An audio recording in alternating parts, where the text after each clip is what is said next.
Alors justement, ces dark kitchens, ces dark stores, vous aviez pris une délibération au conseil municipal. Est-ce que ça a permis d'endiguer le phénomène?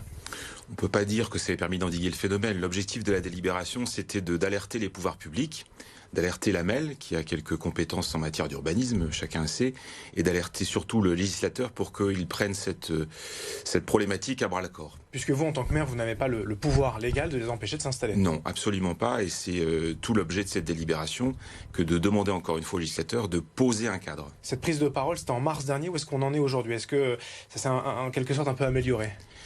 Alors, améliorer, c'est difficile de le formuler comme tel. Au niveau de la métropole européenne de Lille, il se trouve qu'elle est en train de décrire son plan local d'urbanisme. Donc, on a une fenêtre de tir qui me semble assez opportune pour, là aussi, agir. Et au niveau du législateur, on a en l'occurrence un législateur qui commence à s'emparer du problème, mais apparemment pas dans la bonne direction. Car ce que vous demandez, c'est un cadre légal qui n'existe pas aujourd'hui. Il y a un peu un flou juridique autour de ces dark kitchens. Voilà, il y a un flou, il y a une possibilité pour une société de s'installer où bon lui semble, et donc de venir perturber aussi des linéaires de commerce de proximité. Qu'est-ce qui pose problème vraiment fondamentalement selon vous? Alors les dark stores et les dark kitchens portent en eux finalement plusieurs problématiques, plusieurs risques.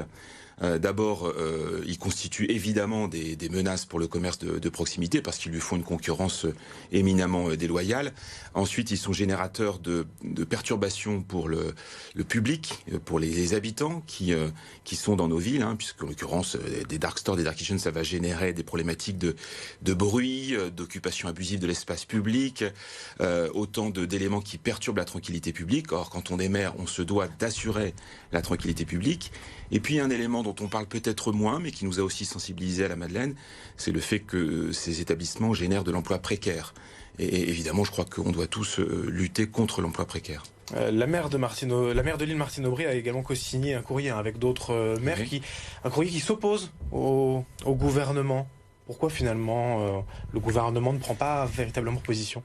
Ce qu'on a appris au début de l'été, c'était au début du mois de juillet, c'était que le gouvernement préparait un texte, mais qui semble, aux yeux des élus locaux que nous sommes, un texte trop complaisant, trop permissif à l'endroit de ces sociétés qui installent des dark stores et des dark kitchens, puisque, en l'occurrence, il suffirait que les sociétés, quand elles s'installent, ouvrent un point d'accueil, un point de vente, pour que les dark stores et les dark kitchens soient assimilés à des commerces de détail. C'est évidemment une disposition que nous devons absolument éviter, parce que sinon, ça permettra à n'importe quelle société de s'installer n'importe où, ce que nous ne voulons pas.